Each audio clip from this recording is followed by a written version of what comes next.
Hello. Okay, my name's Lydia and I've been asked to do a video to help for pain and tightness in the wrists and the back as well. So people, office workers, people sitting at the desk, on the mouse. So yeah, so if this is for you, give it a go, see if it helps. So I've just got a couple of cushions off the sofa because I know a lot of us are just at home.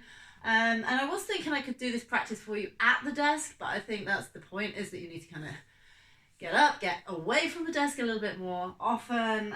So yeah, we're going to come down onto the floor. But yeah, have a couple of cushions because, you know, you may be quite tight because you're used to sitting in a chair. You're going to keep this quite brief so you can fit it in and do it quite regularly. So you may want to go ahead and put one of these cushions on the floor and then come into this kneeling position on top. Toes are facing backwards, and then you can sit back. And again, if this is too much still, you could take another cushion and place it in between. Okay, in between the heels and the bum, and then make it a little bit more comfortable. Okay, so we're already getting a nice stretch through the front of the ankle, and then we can bring the hands to a prayer position. And already here we can start to stretch. So just turn the fingers away from you, and depending on your flexibility, you may even start to draw the fingers down. Keep pushing the hands together, and then draw the shoulders back so if you can lift up through the chest. So always trying to have this awareness of this uprightness through the spine. And that's obviously something you can think about at your desk as well. You know, I know that some people choose to sit on the exercise balls, you know, to really help you to sit upright, or you can get special chairs for posture. So definitely worth considering. So just really pointing those fingers down. I'll just show you from the front if you can't really see. Sorry, so just pointing those fingers down. Obviously you may be further up, but just coming into your position. We just stay this way for a moment. Good. And then we can release, and then coming up, bring the fingers up, up, up, and then start to turn the fingers towards yourself. So show you from the side, fingers coming in toward the heart. Good. And just pause and stay. Again, just consider, is my spine upright? Can I lift and lengthen?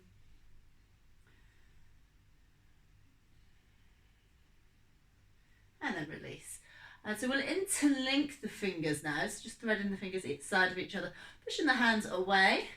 As I've turned the palms to away from me. And then you can start to take the arms up. And again, you may pause and get stuck around here. Just stay wherever you get to. Just try to turn the thumbs up a little bit more. Stay for a couple of breaths and let your body get used to it. And again, see if you can lengthen through the spine. If it gets too much on the legs, you can just come up into this high kneeling position, and if you're able to come back down, then you can. Good. And then turning the thumbs up a little bit more if you can, and squeezing the arms together. So as you've been here for a few breaths, you may start to be able to take the arms back a little bit further still. Just taking a couple of deep breaths here.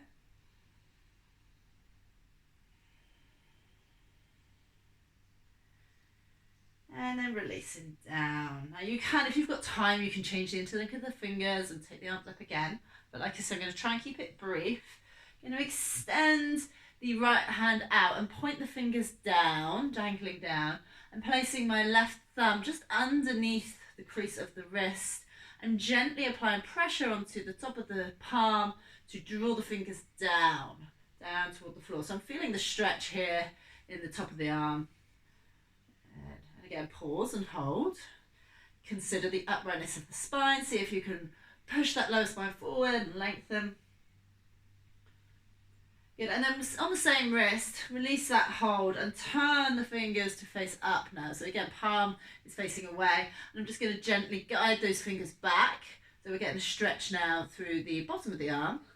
So not forcing, just gently guiding back and feeling the stretch, and then pausing when we first feel that stretch and staying with it. And again, changing sides. Maybe get a little shake in between.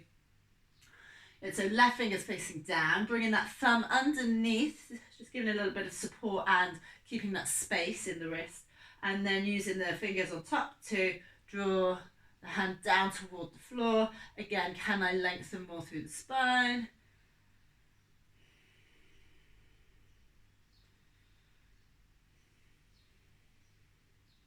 And then release, coming into the upright position, palm faces away, fingers up, and gently draw the fingers back towards us.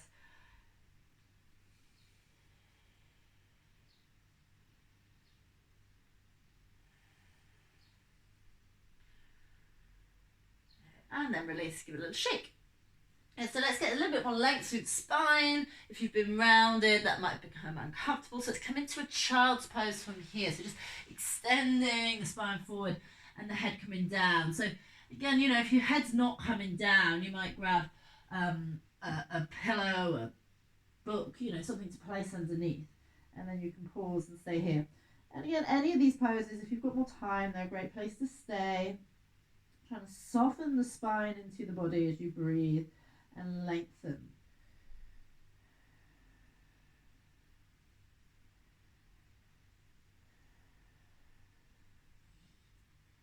And then bringing yourself up.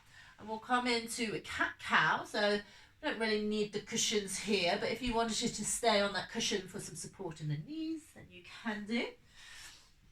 Okay, so in this tabletop position, and we'll just start to turn the fingers out towards the side. So my hands are just going to start to turn outwards. And again, that's going to depend on your flexibility and the wrists, but just coming into a place where you first feel the stretch. And at the same time, we can stretch through the spine. So come into the cat position where you drop the head, tuck the tailbone down, and try and lift the belly and round through the spine. And then come into the opposite position as you inhale, see if you can arch. Head lifts up, sit bones lift up. Try and move the center of your chest forwards and up. And then release. And we'll see if we can start to turn the fingers even more round towards ourselves. Again, they may be able to end up coming facing back towards you or just wherever it feels comfortable for you. And we'll do the same again. So rounding through the spine, head down, sit bones down. Inhaling, head up. Arching through the back. Good. And then come back to neutral. Now we can bring the fingers forwards and just come onto the back of the hands, just one at a time. So fingers facing towards me, palm facing up. And just pause and stay there. Again, not too much pressure. And changing sides.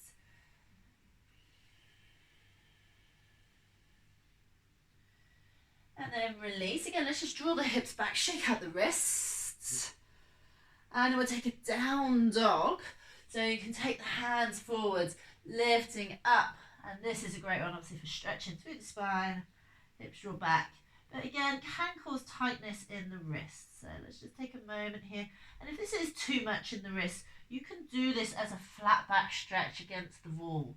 So just coming into this L shape against the wall. Good. And then releasing down. Good. Just take a little side stretch just to open up through the sides of the waist. Bringing the right hand down to the floor, left arm reaches up, and then coming over to the side. And then changing side, left fingers down, right hand up and over. And then releasing. And for the last stretch, we're just going to take the hands behind the back. Now you might hold onto wrists, you might be able to come up and take the elbows. And in time even, you may come into this prayer position and start with the fingers down, pushing the hands together. Over time, gradually, you may be able to flip the palms and turn them up, but just working with whatever position we've got at the moment. So let's take the example that we've got the elbows. And then you can really draw the heads of the shoulders back and open up through the chest.